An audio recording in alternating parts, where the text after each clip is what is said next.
ஹே கதைக்கு நீங்க வந்துட்டீங்களா? கதை சொல்ல நானும் வந்துட்டேன். நம்ம புதுசா ஸ்டார்ட் பண்ண கொரியன் டிராமாவோட தேர்ட் எபிசோட் தான் பார்க்க போறோம். வீடியோக்குள்ள போறதுக்கு முன்னாடி எப்பயும் சொல்றது தான் இப்பயும் சொல்றேன். வாய்ஸ் ஓவரை சப்ஸ்கிரைப் பண்ணுங்க. பார்த்ததுக்கு அப்புறம் லைக் பண்ணுங்க. மறக்காம போறதுக்கு முன்னாடி எக்ஸ்பிளனேஷன் எப்படி இருக்குன்னு சொல்லிட்டு கமெண்ட் பண்ணிட்டு போங்க. இந்த எபிசோட எதுல ஸ்டார்ட் பண்றோம் அப்படின்னு பார்த்தா நம்ம ஹீரோயினை தான் காட்டுறாங்க. ஹீரோயின் அவங்க அப்பாவோட சமாதி பக்கத்துல உட்காந்துக்கிட்டு இவ வாங்கின அவார்டு எல்லாத்தையும் சொல்லிக்கிட்டு இருக்கா. இந்த மாதிரி நான் அவார்டு வாங்கியிருக்கேன்ப்பா, நீங்க மட்டும் இருந்திருந்தீங்கன்னா அதை நேர்ல பார்த்துருந்தீங்கன்னா ரொம்ப பெருமைப்பட்டிருப்பீங்க அப்படின்னு சொல்லிட்டு அவங்க அப்பா கிட்ட கொஞ்ச நேரம் அங்க மன விட்டு பேசிக்கிட்டு இருக்கா. அதோட எல்லாம் பேசி கிசி முடிச்சுட்டு அவ இறங்கி வரா. பார்த்தா நம்ம ஹீரோவும் அவனோட மேனேஜரும் அங்க வந்துகிட்டு இருக்காங்க. இவங்க எதுக்காக இங்க வராங்க, இவன் எதுக்காக அதுவும் இங்க வரான் அப்படின்னு சொல்லி இவ குழம்பி போறா. ஆக்சுவலா ஹீரோ தான் மேனேஜர் கிட்ட என்ன சொல்லியிருப்பான் அப்படின்னா, ஒரு கோயிலை தேடி கண்டுபிடிக்கணும், அதுல சின்ன வயசுல ஒரு துறவியும் வயசான ஒரு துறவியும் இருப்பாங்க, அந்த கோயிலை சீக்கிரமா எனக்கு கண்டுபிடிச்சு கொடுன்னு சொல்லியிருப்பான். அதுக்கப்புறம் அவனும் கூப்பிட்டுட்டு இந்த இடத்த காட்டுறான். இந்த இடம் தான் இவர் தான் அவரு அப்படின்றதையும் கன்ஃபார்ம் பண்ணிடுறான் ஹீரோ. ஹீரோ என்ன பண்றான் அப்படின்னு பார்த்தா அந்த சாமியார் கிட்ட தள்ளி நின்று பேசிக்கிட்டு இருக்கான். சரி, இப்போ நீங்க அந்த மாலெல்லாம் ரெடி பண்றீங்களா அப்படின்னு சொல்லி கேட்கும் போது, அதெல்லாம் இல்லப்பா, அதெல்லாம் பல வருஷம் ஆயிடுச்சு, என் கண்ணும் இப்ப சரியா தெரியறது இல்ல, என் கையும் உதற ஆரம்பிச்சிருச்சு, அதனால அந்த வேலையெல்லாம் நான் இப்ப பண்றது இல்லப்பா அப்படின்னு சொல்றாரு. அங்க இருக்கிறதுலயே பழைய கோயிலுக்குள்ள போய் பாக்குறான். அவங்க இன்னும் பண்றாங்களா, பண்ணிக்கிட்டு இருக்காங்களான்றதெல்லாம் தேடி பாக்குறானா, பார்த்தா எல்லாமே ரொம்ப பழசாதான் இருக்கு, உண்மையாவே அவர் பண்றது இல்ல போல. இவன் இதெல்லாம் எடுத்து எடுத்து பார்க்கும் போது இங்க மேனேஜருக்கு என்ன தோண ஆரம்பிக்குதுன்னா, அட பாவீங்களா, இங்க வந்தா பேய் ஓட்டலாம் அது இதுன்னு சொல்றானுங்க, எல்லாம் பொய்யா, இவன் பேய்ங்கிறான், இவன் எல்லாத்தையும் இப்படி தொட்டு தொட்டு பார்த்துக்கிட்டு இருக்கான். அந்த சாமியார் கிட்ட அவ்வளவு நேரம் நின்று கதை பேசிக்கிட்டு இருக்கான், அவரால் கண்டே பிடிக்க முடியலையே அப்படின்னு இவன் புலம்பிட்டு இருக்கான். அதுக்கப்புறம் பார்த்தா தான் தெரியுது, இந்த சின்ன வயசு சாமியார் இருக்காரு இல்லையா, அவர் அங்கேயே தான் ஒளிஞ்சு நின்று பார்த்துக்கிட்டு இருக்காரு. ஐயோ, இவன் எப்படி இங்க வந்தான் அப்படின்னு சொல்லி பாக்குறாரா. அவர் போய் அவர் குரு கிட்ட சொல்றாரு, நான் சொன்னேன் இல்லையா, நான் சின்ன வயசுல பார்த்தேன், அதுக்கப்புறம் இப்ப கூட ரயில்வே ஸ்டேஷன்ல பார்த்தேன், ஒரு பொண்ணை துரத்திக்கிட்டு இருக்குன்னு சொல்லி, அதுதான் இவன் அப்படின்னு சொல்லும் போது, அதுக்கு அவர் குரு என்ன சொல்றாருன்னா, இதை பாரு, நான் உனக்கு ஆல்ரெடி சொன்னதுதான் இப்பயும் சொல்றேன், தயவு செஞ்சு அது பின்னாடி போகாத, அது கூட நம்மளால ஃபைட் பண்ண முடியாது, அதோட சக்தி ரொம்ப அதிகமா இருக்கும். இவன் ஒரு பொண்ணை ஃபாலோ பண்றான் அப்படின்னா கண்டிப்பா அந்த பொண்ணு ஏதோ ஒரு பாவம் பண்ணியிருக்கா, அவளுக்கு வேற வழியே இல்லை, என்ன நடந்தாலும் அதை அவ ஏத்துக்கிட்டு தான் ஆகணும் அப்படின்னு சொல்லிட்டு இவர் சொல்றாரு.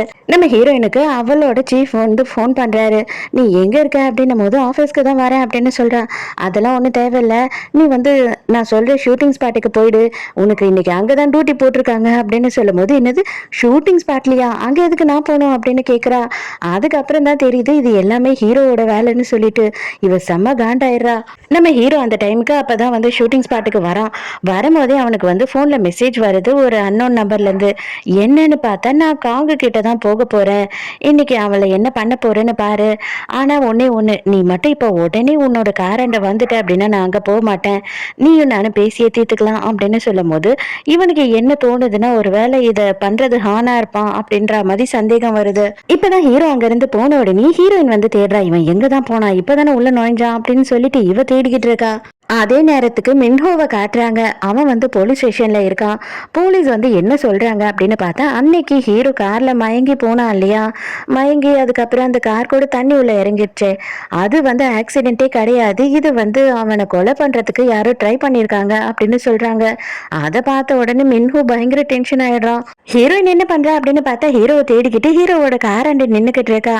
அவன் அங்கேயும் இல்லை இங்கேயும் இல்லை, எங்கதான் இருப்பான் அப்படின்னு சொல்லிட்டு சரி காரை திறந்து பார்ப்போம் அப்படின்னு பார்த்தா காருமே திறக்குது. உள்ள பார்த்தா அவன் மயங்கி கிடக்குறான். ஐயோ, என்னடா ஆச்சு உனக்கு, எழுந்துடுறா அப்படின்னு சொல்லிட்டு அவ எழுப்ப ட்ரை பண்றா. அதுக்குள்ளேயே இவளோட மண்டையில யாரோ அடிக்கிறாங்க, இவளும் மயங்குறா. இவ வச்சிருந்த பேகு போனு எல்லாத்தையுமே அங்கேயே தூக்கி கடாசிட்டு காரை அப்படியே எடுத்துட்டு அங்க இருந்து கிளம்பிடுறாங்க. இது யாருன்னே நமக்கு தெரியாது. ஆனா ஹீரோ நினைச்சா மாதிரி ஹானுமே அங்கதான் கார் பார்க்கிங்ல வெயிட் பண்ணிக்கிட்டு இருக்கான். பட் ஆனா இவன் இன்னும் ஹீரோக்காக வெயிட் தான் பண்ணிக்கிட்டு இருக்கான். இன்னும் இவனை காணுமே, அவனுக்கு என்ன அவ்வளவு தைரியம் ஆயிடுச்சா என்ன அப்படின்னு சொல்லி யோசிச்சுட்டு இருக்கான்.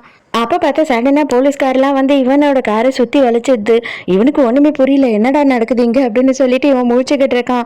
ஆக்சுவலா நம்ம ஹீரோவோட மேனேஜர் இருக்காரு இல்லையா, அவர் மின்ஹோக்கு ஃபோன் பண்ணி ஹீரோவை மறுபடியும் காணோம், ஹீரோ பார்க்கிங்க்கு தான் போனா, அதுக்கப்புறம் பார்த்தா அவனை காணோம் அப்படின்னு சொல்லியிருக்காரு.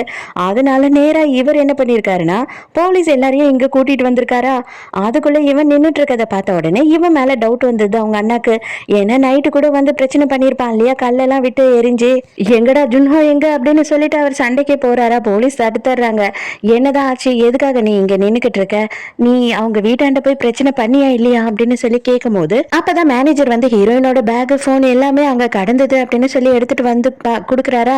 இவங்களும் எல்லாரும் அதை பார்த்து செக் பண்ணிக்கிட்டு இருக்காங்க.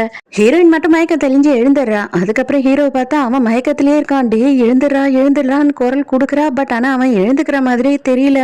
ஆனா அங்க நிறைய பேர் இருக்காங்கன்றதையும் இவன் நோட் பண்றா. ஹீரோயின் சின்னதா ஒரு பேக்கெட் கத்தியை வந்து அவளோட பேக்கெட்லயே வச்சிருந்திருக்கா போல. அதை எடுத்து அவளோட கையை வந்துட்டு, அதாவது கையில கட்டியிருக்க கயிறை வந்து அறுத்துக்கிட்டு இருக்கா. அந்த டைமுக்கு ஒருத்தன் வரான். டே என்னடா எல்லாம் சேர்ந்து விளையாடிக்கிட்டு இருக்கீங்க, அவங்க 2 பேரும் என்ன பண்றாங்க, ஆள் வர வேண்டிய டைம் ஆயிடுச்சு அப்படின்னு சொல்லிக்கிட்டே வந்து பாக்குற. ஹீரோயினை அங்க காணும். எங்கடா போனா அப்படின்னு தேடிக்கிட்டு இருக்கும் போது பின்னாடி வந்து நிக்கிறா. அவ்வளவு சீக்கிரம் என்ன எதுவும் பண்ணிட முடியும் அப்படின்னு நீங்க கனவெல்லாம் கண்டுறாதீங்க அப்படின்னு சொல்லிட்டு ஹீரோயின் சண்டை போட ஆரம்பிக்கிறா. இவங்களுக்குள்ள சண்டை நடந்துகிட்டே இருக்கு. அதுல ஒருத்தன் என்ன பண்றான் அப்படின்னு பார்த்தா, என்னடா பொம்பளை கிட்ட அடி வாங்கிட்டு இருக்கீங்கன்னு சொல்லிட்டு அங்க இருந்த மண்ணெல்லாம் தூக்கி அவ தலையில கொட்டுறான். அவ கொஞ்சம் அதனால தடுமாறிடுறாளா. உடனே இவளை போட்டு அடின்னு அடிச்சிடறான். அதுல அவ மயங்கி விழுந்துடுறா. இங்க ஹானு, அதுக்கப்புறம் நம்ம மின்ஹோ எல்லாரையும் காட்டுறாங்களா. ஹான் வந்து ஏற்பாடு பண்ண ஆளுங்கெல்லாம் இப்பதான் வராங்க. என்னங்க நீங்க 1 மணிக்கு தானே வர சொன்னீங்க அப்படின்னு கேட்கும்போது, என்னது நீங்க இப்பதான் வரீங்களா, அப்ப கார்ல யார் வந்து அவங்க 2 பேரையும் கிட்னாப் பண்ணிட்டு போனது அப்படின்னு சொல்லி இவன் டென்ஷன் ஆகுறான். போலீஸ் இதெல்லாம் கேட்ட உடனே மரியாதை எல்லாரும் வண்டியில ஏறுங்கடா, நீங்க தான் இதெல்லாம் பண்ணீங்களா அப்படின்னு சொல்லிட்டு இவங்க எல்லாரையும் புடிச்சிட்டு போறாங்க. சியோக்குன்னு சொல்லிட்டு ஒருத்தரை காமிச்சாங்க இல்லையா, ஹீரோயின் கூட வந்துட்டு அவரை காப்பாத்தி இருப்பாளே, அவருக்கும் அவர் நாயையும். அவர் வந்துட்டு ஃபோன் பண்ணி நம்ம கிட்னாப்பர்ஸ் கிட்ட கேட்கிறாரு, அவனை கடத்திட்டு வந்துட்டீங்களா அப்படின்னு சொல்லிட்டு. இவனும் வந்துட்டு 2 பேரையும் சேர்த்து கடத்திட்டு வந்துட்டோம் அப்படின்னு சொல்றான். ஹீரோயின் செம மயக்கத்துல இருக்காளா. இருங்கடா, அவளுக்கு அடியெல்லாம் பத்தாது, அவள் நம்மளை எவ்வளவு டார்ச்சர் கொடுத்தா அப்படின்னு சொல்லிட்டு அவளை இன்னும் அடிக்கிறதுக்காக போறான். கரெக்டா ஒரு கத்தி அவன் காதையே கிழிச்சுக்கிட்டு போய் சொருகுது செவுத்துல. அடடா என்னடா ஆச்சு, யாரா இது அப்படின்னு சொல்லி திரும்பி பார்த்தா வேற யாரும் இல்ல, நம்ம ஹீரோ தான். நீங்க அவளை தொட்டிருக்க கூடாது, அவளை தொடுற உரிமை எனக்கு மட்டும்தான் இருக்கு, அவளை என்ன வேணாலும் நான் தான் பண்ணுவேன், நீங்க எதுவும் அவளை பண்ணக்கூடாது அப்படின்னு சொல்றானா ஹீரோ.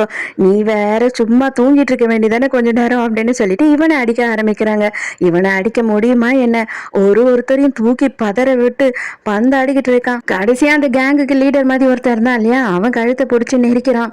மரியாதையா சொல்லு, யார் என்ன கிட்னாப் பண்ண சொன்னது அப்படின்னு கேட்கும் போது, அது யாருன்னே எனக்கு தெரியாதுங்க, அவர் ஜஸ்ட் வந்து ஃபோன் மட்டும்தான் பண்ணி காசை மட்டும் அனுப்பி வச்சாரு, மற்றபடி யாருன்னு தெரியாது அப்படின்னு சொல்லும் போது, உன்னோட ஃபோன் எங்க அப்படின்னு சொல்லி அவனோட ஃபோனை வாங்கிக்கிறான். ஹீரோயின் கிட்ட போயிட்டு, தயவு செஞ்சு செத்துடாத, என்ன உன்னை நான் மட்டும்தான் கொல்லணும், உன்னை எது வந்து ப்ரொடெக்ட் பண்ணுது அப்படின்றத தெரிஞ்சுக்கிட்டு நான் தான் உன்னை கொல்லுவேன் அப்படின்னு சொல்றான். போலீஸ் அந்த இடத்துக்கு வந்துடுறாங்க. அதுக்கப்புறம் பார்த்தா ஹீரோவுக்கான ஹீரோயின் மட்டும்தான் மயக்கம் தெளிஞ்சு உட்காந்துக்கிட்டு இருக்கா. இவளே வந்து எல்லாரும் இப்படி விழுந்து கிடக்கிறத பார்த்து ஆச்சரியப்பட்டுக்கிட்டு இருக்கா. இதுல என்ன ட்விஸ்ட் ஆயிடுது அப்படின்னு பார்த்தா, நம்ம ஹீரோயின் மேல பழிய போட்டுறாங்க. ஹீரோயின் தான் வந்து பிளான் பண்ணி கிட்னாப் பண்ணிட்டான்னு சொல்லிட்டு. இல்லைங்க, நான் சேஃப்டிக்காக தான் அவங்க எல்லாரையும் அடிச்சேன், அவங்கள கேட்டீங்கன்னா கூட உங்களுக்கு தெரியும் அப்படின்னு சொல்றாளா. அவங்க யாருமே இப்போதைக்கு பேசுற சூழ்நிலையிலேயே இல்லம்மா, எல்லாரும் ஹாஸ்பிட்டல்ல சீரியஸா இருக்காங்க, நீ மட்டும்தான் பெட்டரா இருக்க அப்படின்னு சொல்றாங்க. அப்பனா நீங்க ஜுன்ஹோ கிட்ட கேளுங்க அப்படின்னு சொல்றா. ஜுன்ஹோ கிட்டயா, அவருமே வந்து ஹாஸ்பிட்டல்ல தான் இருக்காரு, அவர் மயக்கத்துல இருக்காரு, அதனால இப்போதைக்கு அவர்கிட்ட எதுவும் நாங்க கேட்க முடியாது, ஸோ நாங்க வந்து உங்களை தான் வந்து சஸ்பெக்ட் பண்றோம் அப்படின்னு சொல்லிடுறாங்களா. ஹீரோயினுக்கு செம டென்ஷன் ஆயிடுது. இங்க ஹீரோ மின்ஹோ கிட்ட பேசிக்கிட்டு இருக்கான். இவன் நல்லா தான் இருக்கான். இப்ப இவனுக்கு என்ன வேணும் அப்படின்னு பார்த்தா, நம்ம ஹீரோயின் அவனுக்கு பாடி கார்டா இருக்கணுமா. நீ எதுக்காக இப்படி எல்லாம் பண்ணிக்கிட்டு இருக்க, அவளை அந்த மாதிரி எல்லாம் பண்ண முடியாது, அவ வந்து ஒரு ஃபயர் ஃபைட்டர், அவர் கவர்மெண்ட்டுக்காக வேலை செய்யறா அப்படின்னு சொல்லிட்டு இவன் சொல்லிக்கிட்டு இருக்கானா. அதெல்லாம் எனக்கு தெரியாது, அவ வேலையை அப்பனா போக வச்சிரு அப்படின்னு சொல்றான். அப்பதான் மின்ஹோ என்ன சொல்றாருன்னா, ஆல்ரெடி வந்துட்டு உனக்கு ஒரு ஆக்சிடென்ட் ஆச்சு இல்லையா, அது ஆக்சிடென்ட்டே இல்லைன்னு சொல்லிட்டு போலீஸ் எல்லாம் சந்தேகப்படுறாங்க, அதனால அந்த கேஸையுமே வந்து இப்போதைக்கு விசாரிச்சுக்கிட்டு இருக்காங்க அப்படின்னு சொல்லும் போது, அப்பதான் ஹீரோ என்ன சொல்றான்னா, அப்படியா, அதை கண்டுபிடிச்சிட்டீங்களா நீங்க அப்படின்னு சொல்றான். உனக்கு இது ஆல்ரெடி தெரியுமா அப்படின்னு சொல்லிட்டு அவங்க அண்ணா ஷாக் ஆகுறாரு. எதுவும் ப்ரூஃப் சரியா இல்லாததுனால ஹீரோயினை வீட்டுக்கு அனுப்பிடுறாங்க. பட் ஆனா இவ்வளவுதான் இப்போதைக்கு சந்தேகப்படுறாங்க. ஸோ இன்வெஸ்டிகேஷனுக்கு எப்போ கூப்பிட்டாலும் வரணும் அப்படின்னு சொல்லியிருக்காங்களா. இவ ஃப்ரெண்டு கிட்ட வந்து புலம்பிக்கிட்டு இருக்கா. ஒரு வேளை நான் தான் எல்லாரையும் அடிச்சு போட்டணும், ஒரு வேளை நான் தான் எல்லாத்தையும் மறந்துட்டணும் அப்படின்னு சொல்லிட்டு இவ பயங்கர டென்ஷன்ல இருக்கா. அவ என்ன சொல்றானா, நீ அந்த அளவுக்குலாம் பண்ணியிருக்க மாட்டேடி, அவங்க எல்லாருமே வந்து பேயடி வாங்கியிருக்காங்களாம் அப்படின்னு சொல்லிக்கிட்டு இருக்கா ஃப்ரெண்டு. ஹீரோ என்ன பண்றான்னா, அவனுக்கு ஒரு ஃபோன் கிடைச்சது இல்லையா, அதனால மேனேஜரோட ஹெல்ப்போட அந்த எந்த நம்பர் எங்க இருந்து வந்திருக்கு அப்படின்னு பார்த்தா, அது ஒரு பப்ளிக் டெலிஃபோன் பூத்துல இருந்து தான் வந்திருக்கு. மேனேஜரும் அங்க இருக்க சூப்பர் மார்க்கெட்ல இருந்து சிசிடிவி கேமரால வாங்கிட்டு வராரு, யார் அங்க வந்து ஃபோன் பண்ணா அப்படின்ற வீடியோவை. அதுல பார்த்தா அவர் தான் அந்த சியோக் தான் இருக்காரு. பட் அவர் ஏதோ ஒரு மாறு விஷயத்துல இருக்க மாதிரி தாடி, அதுக்கப்புறமா பெரிய விக்கெல்லாம் வச்சுக்கிட்டு இருக்காரு இல்லையா. இவங்களுக்கு இது யாருன்னு தெரியல கரெக்டா. நைட்டு அதே நேரத்துக்கு வந்து சியோகா காட்டுறாங்க. அவர் பைத்தியம் பிடிச்ச மாதிரி ஓடிக்கிட்டே இருக்காரு, என்னை விட்டுடு என்னை விட்டுடுன்னு. ஆனா யாருமே அங்க தோரத்துல, அவருக்கு மட்டும் ஏதோ கண்ணுக்கு தெரியுது போல. இவர் பயந்துகிட்டே போய் மாடியில இருந்து விழுந்து செத்துடுறாரு. இதுக்கப்புறம் இவருக்கு என்ன ஆக போகுது அப்படின்றது வேற தெரியல. உண்மையான சியோகை கொன்னுட்டு அவனோட உடம்புல இப்ப வேற யாரோட ஆத்மாவோ தான் இருக்கு. அது யாரோட ஆத்மா என்ன அப்படின்றதெல்லாம் நமக்கு காட்டல. மறுபடியும் 1500 வருஷத்துக்கு முன்னாடி காட்டுறாங்க. அங்க வந்துட்டு மந்திரி மாதிரி ஒருத்தரை காட்டுறாங்களா. அவர் என்ன பண்றாருன்னா அங்க வேலை செய்யற எல்லாரையும் செக் பண்ணிக்கிட்டு இருக்காரு. அந்த டைமுக்கு நம்ம ஹீரோயினும் அந்த இடத்துல இருக்கா. அவளோட கையை பார்த்துட்டு, உன் கை எப்படி இவ்வளவு அழகா இருக்கு, பொதுவா வேலைக்காரங்களோட கையெல்லாம் இந்த அளவு அழகா இருக்காது, உன்னோட மூஞ்ச கொஞ்சம் காட்டு அப்படின்னு சொல்லிட்டு நம்ம ஹீரோயின் ஃபேஸையும் பாக்குறான் அந்த ஆளு. அந்த ஆளோட ஃபேஸை காட்டுறாங்களா. ஃபேஸை காட்டின உடனே ஹீரோயின் தூக்கத்துல இருந்து அலறி அடிச்சுக்கிட்டு எழுந்துக்கிறா. என்ன இந்த கனவு, இந்த கனவு எப்படி எனக்கு ஞாபகம் இருக்கு அப்படின்னு சொல்லி யோசிக்கிறா. அதுக்குள்ள நம்ம ஹீரோவோட ஃபேன்ஸ் எல்லாம் என்ன பண்றாங்க அப்படின்னு பார்த்தா, நம்ம ஹீரோயினை வேலையை விட்டு தூக்கணும் அப்படின்னு சொல்லிட்டு போராட்டம் பண்றாங்க. ஏன்னா ஹீரோயின் தான் கடத்திட்டா அப்படின்னு சொல்லிட்டு நியூஸ் வந்ததுனால. நம்ம ஹீரோயினோட ஆபீஸ்ல என்ன பண்றாங்க அப்படின்னு பார்த்தா, ஹீரோயினுக்கு சில வீடியோஸ் எல்லாம் போட்டு காட்டுறாங்க. அதுல இவ போனை புடுங்கும் போது அவன் கையெல்லாம் முறுக்கி விட்டுருப்பா இல்லையா. அதை பார்த்த உடனே இது நீ தானேன்னு கேக்குறாங்க. ஆமா இது நான் தான், ஆனா என்னன்னா அப்படின்னு ஹீரோயின் சொல்ல வரா. அவங்க இவளோட பதிலையே கேட்க மாட்டாங்க. நீ கிட்னாப்பர்ஸ்னு சொல்றவங்களை அடிச்ச அப்படின்னா அது சரி, ஓகே, உன்னை காப்பாத்திக்கிறதுக்காக நீ அடிச்சேன்னு சொல்லலாம். பட் இவனையே நீ அடிச்சிருக்கனா கண்டிப்பா நீ இவனை என்ன வேணாலும் பண்ணிருப்ப. அதனால எங்களுக்கு உன் மேல டவுட்டா தான் இருக்கு. உன்னால எப்ப ப்ரூவ் பண்ண முடியுமோ அப்பதான் வந்துட்டு உனக்கு வேலையை கொடுப்போம் அப்படின்னு சொல்லி வேலையை விட்டு அனுப்பிடுறாங்க. ஹீரோவை பாக்குறதுக்காக நம்ம சியோல் வீட்டுக்கே வர. ஹீரோ அப்பதான் வந்து ஹீரோவை அடிச்சா இல்லையா, அந்த வீடியோவை பார்த்துட்டு இருக்கான். வீடியோ ரொம்ப நல்லா இருக்கா, இதை என்னோட கிஃப்டா நீ வச்சுக்கோ, இதை நான் தான் எடுத்தேன். என்னோட மேனேஜர் உன்னை பிரேக்கப் பண்ண உடனே நீ அழுது புலம்பிக்கிட்டு இருக்கிய, என்ன பண்ற அப்படின்னு சொல்லி பார்க்க சொன்னேன்னா, அதனால அவன் இந்த வீடியோ எடுத்து எனக்கு அனுப்பினான். சரி எப்பனா யூஸ் ஆகும்னு வச்சிருந்தேன், உனக்காக தான் இப்ப யூஸ் பண்ண அப்படின்னு சொல்றா. ஹீரோ கடுப்பாயிட்டு மரியாதையா இருந்து வெளில போறியா அப்படின்னு சொல்றானா. அந்த டைமுக்கு இவ என்னது, என்ன வெளியில போவா சொல்ற, என்ன நீ மண்டை கண்ட குழம்பி போச்சா உனக்கு, என் பின்னாடியே என் காலிலேயே நாய்க்குட்டி மாதிரி சுத்திக்கிட்டு இருந்த, இப்போ என்னன்னா என்ன வெளியில போ சொல்ற அப்படின்னு கேக்குறா. எனக்கு என்ன தெரியுமா வேணும், ஜஸ்ட் நீ வந்து அந்த டிராமாவை விட்டு வெளியில போயிடணும். எனக்கு நீ அந்த டிராமாவில் நடிக்கிறது கொஞ்சம் கூட இஷ்டம் இல்லை, உன் கூட நடிக்கவும் எனக்கு இஷ்டம் இல்லை அப்படின்னு சொல்லி இவ சொல்றாளா.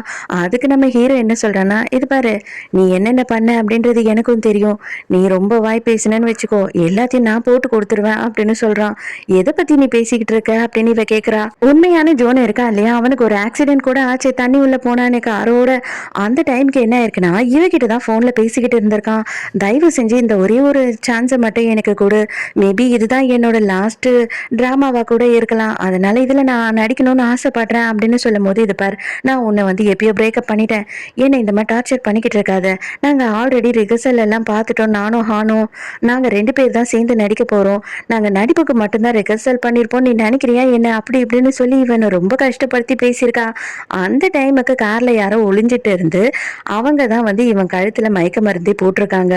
இது எல்லாத்துக்கும் நீ தான் காரணம், நீ தான் இது எல்லாத்தையும் பண்ண அப்படின்னு நான் சொன்னேன்னு வச்சுக்கோ, ஏன் அதுக்கப்புறமா உன்னோட கெரியர்ல உனக்கு ஒண்ணுமே இல்லாம போயிடுவ அப்படின்னு சொல்லி ஹீரோ மிரட்டுறான். மின்ஹோவோட அசிஸ்டன்ட் இருக்காரு இல்லையா, அவருக்கு ஹீரோயினை பாடி கார்டா ஹீரோக்கு போடுறது கொஞ்சம் கூட இஷ்டமே இல்லை.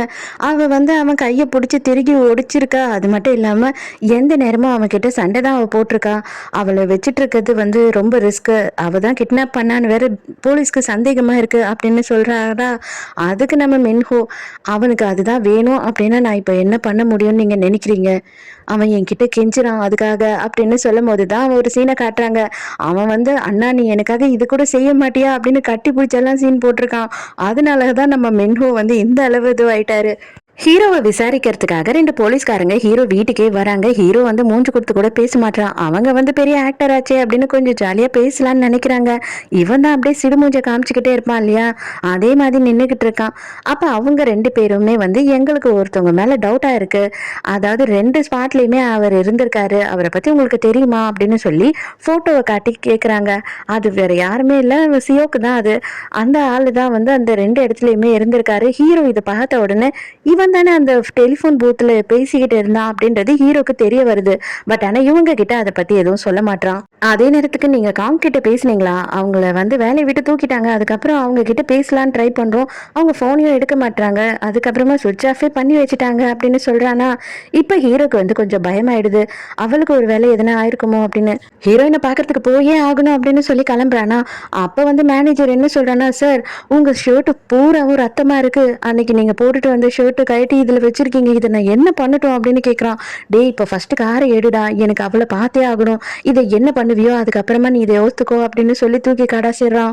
ஹீரோக்கு மின்ஹோ கால் பண்ணுறான். கால் பண்ண உடனே காங் என் கூட தான் இருக்கா, அது விஷயத்த நான் பார்த்துக்கிறேன், நீ இப்போ போய் ரெஸ்ட் எடு அப்படின்னு சொல்லிடுறான். மின்ஹோ ஹீரோயின் கிட்ட எல்லா விஷயத்தையுமே சொல்லிடுறான். அதாவது ஹீரோ ஒரு மாசத்துல இன்னும் செத்துருவான் கண்டிப்பா, அவனுக்கு வந்து இன்னும் டைம் இல்லை, அதனால தான் நான் உங்ககிட்ட கேட்குறேன், நாங்கள் எதை வச்சு தெரியுமா உங்களை கேட்குறோம் பாடி கார்டாக இருக்க சொல்லி, நீங்கள் ரொம்ப பவர்ஃபுல், 10 பேரை வந்து அடித்து தும்சம் பண்ணிடுவீங்க அப்படின்லாம் கிடையாது, இது வரைக்கும் நீங்கள் காப்பாற்றின யாருமே இறந்து போல, அதனால கொஞ்ச நாளுக்கு அவன் கூட இருந்தீங்க அப்படின்னா அவனை யாரோ கொலை பண்ண ட்ரை பண்ணுறாங்க, அந்த மாதிரி எந்த விஷயமும் என்னோட தம்பிக்கு நடக்காம அவனோட லைஃப் எப்போ முடியுதோ அது வரைக்கும் நீங்கள் அவன் கூட இருந்தீங்கன்னா மட்டும் போதும் அப்படின்னு சொல்லிட்டு அவன் கேட்கும் போது ஹீரோயினுக்கும் என்ன சொல்றதுன்னே தெரியல. அவன் பயங்கர ஷாக்கா இருக்கா. ஹீரோ வந்து ஒரு மாசத்துல இறக்க போறானா, அது மட்டும் இல்லாம அவனை கொலை பண்ண வேற ட்ரை பண்றாங்களான்னு சொல்லிட்டு மின்ஹோவே ஹீரோயினை கொண்டு வந்து ஹீரோவோட வீட்டுல விட்டுட்டு போறாரு.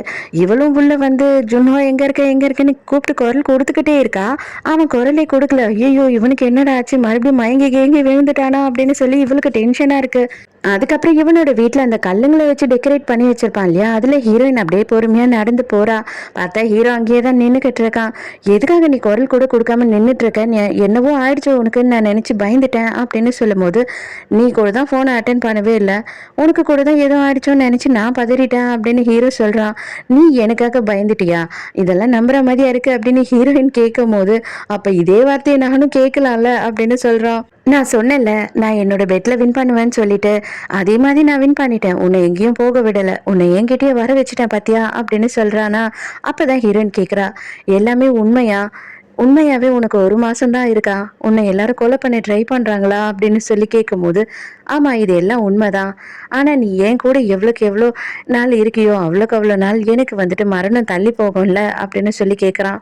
அதுக்காக நான் உன் கூடிய லைஃப் லாங் இருந்துருவேன்னு நினைச்சிடாத அப்படின்னு சொல்லி ஹீரோயின் சொல்றாளா.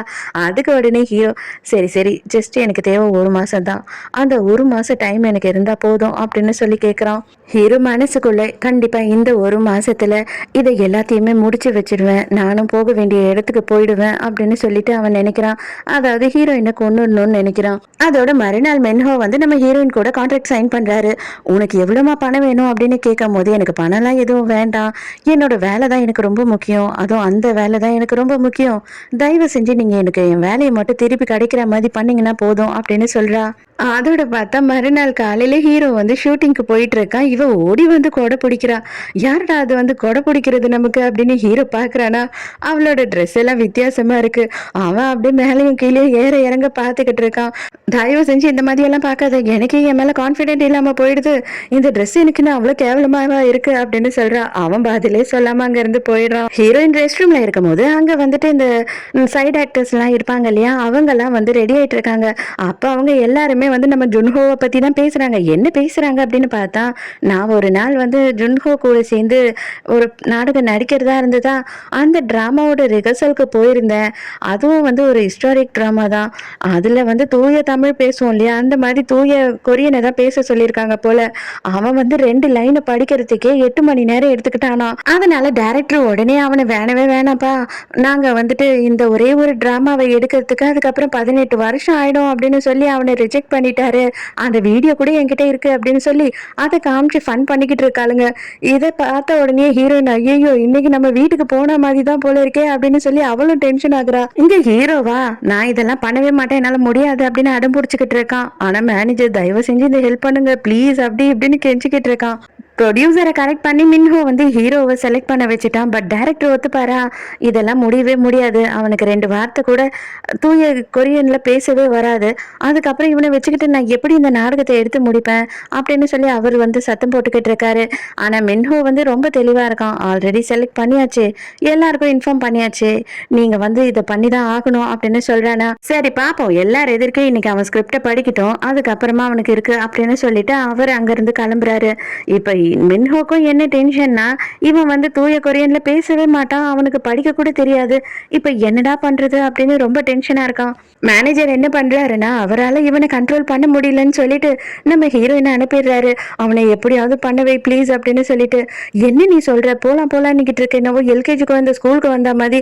அதெல்லாம் முடியவே முடியாது, இங்க எல்லாரும் பார்த்துக்கிட்டு இருக்காங்க, எவ்வளவு அசிங்கமாயிடும், நான் அங்க இருந்து உன்னையே பார்த்துக்கிட்டு இருப்பேன், அதனால இதை நீ சூப்பரா பண்ணணும் புரியுதா அப்படின்னு சொல்லி இவனை ரொம்ப மோட்டிவேட் பண்ணிக்கிட்டு இருக்கான். இவன் என்னதான் பண்ணிக்கிட்டு இருக்கான்ற மாதிரி முறைச்சு பாக்குறான். சியோல் அங்க வந்துடுறா. வந்த உடனே நம்ம ஹீரோவை வச்சு செய்ய ஆரம்பிக்கிறா. இன்னைக்கு எப்படிப்பா 10 மணிக்காவது நாங்க வீட்டுக்கு போவோமா, நீ 2 லைனாவது படிப்பியா, இந்த பாரு உனக்கு அட்வைஸ்க்கு சொல்றேன், இப்பவே வேண்டான்னு சொல்லிட்டு ஓடிடு, இல்லைன்னா இன்னும் நிறைய பேர் இங்க வந்துருவாங்க, அதுக்கப்புறம் எல்லாரும் எதிர்க்கையும் நீ ரொம்ப அசிங்கப்பட வேண்டியிருக்கும் பாத்துக்க அப்படின்னு சொல்றா. எல்லாருமே வந்துடுறாங்க. டைரக்டர்ல இருந்து ப்ரொடியூசர்ல இருந்து நம்ம மின்ஹோ கூட வந்து உட்கார்ந்துடுறாரு. அதுக்கப்புறமா ஆரம்பிக்க சொல்றாங்க. நம்ம ஹீரோ இப்ப யாரு, அவன் ராஜா காலத்தை சேர்ந்தவன், அவனுக்கு எப்படி வந்து கொரியன் அவ்வளோ அழகா பேச வராம போயிடும், அப்படியே சும்மா சூப்பரா எல்லாரும் எதிர்க்கும் பேசுறான், அதாவது ஸ்கிரிப்டை படிக்கிறானா. எல்லாருமே ஷாக் ஆயிடுறாங்க. உண்மையா இவன் தான் இதை படிக்கிறானான்னு சொல்லிட்டு அவன் சும்மா மிரட்டிடுறான் எல்லாரையும். எல்லாருமே கடைசியா அவன் படிச்சு முடிச்ச உடனே கை தட்டி பாராட்ட ஆரம்பிச்சிடுறாங்க. இந்த அளவுக்கு நீ வந்துட்டு ஹோம்ஒர்க் பண்ணி இவ்வளோ கஷ்டப்பட்டு இது எல்லாத்தையும் படிப்ப அப்படின்னு நாங்க எதிர்பார்க்கவே இல்லப்பா அப்படின்னு சொல்லிட்டு எல்லாருமே வந்து சந்தோஷப்பட ஆரம்பிச்சிடறாங்க. ஆனா நம்ம சியோலோட மூஞ்சில தான் இது எப்படிடா நடந்தது அப்படின்னு சொல்லிட்டு அவ முழிச்சுக்கிட்டு இருக்கா. மின்ஹோ வெளியில வந்த உடனே எல்லாரும் உன்னை அசிங்கப்படுத்திடுவாங்களோன்னு நான் ரொம்ப ஃபீல் பண்ணேன், ஆனா சான்ஸே இல்லை, நீ வந்து ஒரு பயங்கரமான ஹார்ட் ஒர்க் பண்ணிருக்க, அதனாலதான் உன்னால இது முடிஞ்சது அப்படின்னு சொல்லிக்கிட்டு இருக்காரு. அப்ப பின்னாடி இருந்து யாரோ கட்டி பிடிக்கிறாங்க. அட யாரா அது அப்படின்னு பார்த்தா நம்ம மேனேஜர் தான். ஐயோ சார், நீங்க இந்த அளவு பிராக்டிஸ் பண்ணுவீங்கன்னு நான் எதிர்பார்க்கவே இல்லை சார், கலக்கிட்டீங்க, நம்ம எல்லாரோட மானத்தையே வந்து காப்பாத்திட்டீங்க அப்படின்னு சொல்லிக்கிட்டு இருக்கான். அப்புறம் பார்த்தா தான் தெரியுது, அவன் வச்சிருந்த வாட்டர் பாட்டில் அழுத்தி அவன் ட்ரெஸ் பூரா ஊத்திட்டு இருக்கான் தண்ணிய. உடனே ஹீரோயின் கார்ல இருக்க ஸ்பேர் ட்ரெஸ் எடுத்துட்டு வரேன் அப்படின்னு போறாளா. அந்த டைமுக்கு டைரக்டர் வந்து நம்ம ஹீரோவை பிடிச்சிக்கிறான். இவன் வந்து ஹீரோயின் தனியா போறாளே அப்படின்னு சொல்லி அவ பின்னாடி போகணும் அப்படின்னு பாத்துக்கிட்டு இருக்கான். நீ சூப்பர்பா, சான்ஸே இல்ல அப்படி இப்படின்னு இவர் வேற புகழ்ந்துகிட்டே இருக்காரு. ஹீரோவை விட மாட்டாரு. ஹானுமே இந்த இடத்துக்கு வந்திருக்கான் போல, எப்படியாவது ஹீரோ இதுல கன்ஃபார்மா சொதிப்பிடுவான், அதனால நமக்கு ஒரு சான்ஸ் இருக்குன்னு வந்து வெயிட் பண்ணிட்டு இருக்கான். ஆனா ஹீரோ இப்படி பண்ணுவான் அப்படின்னு அவங்க எதிர்பார்க்கல. இவ சியோல் எனக்கே ஆச்சரியமா இருக்கு, அவனை பார்க்கும் போது அப்படியே வேற ஒரு மனுஷன் மாதிரி இருந்தான் அப்படின்னு சொல்லிக்கிட்டு இருக்கா. அப்ப சியோக் வராரு. அவர் வந்த உடனே ஹான் கிட்ட பேசுறாரு. இவரை எல்லாருக்கும் தெரியும் போல. என்ன சியோக், நீங்க வந்துட்டு இவ்வளவு நாளா உங்களை ஆளே காணும், இப்ப திடீர்னு வந்திருக்கீங்க அப்படின்னு சொல்லி கேக்குறான். அப்ப இவன் கைய பிடிச்ச உடனே இவர் வந்து அப்படியே ஹிப்னோடைஸ் பண்ணிடுறாரு ஹான.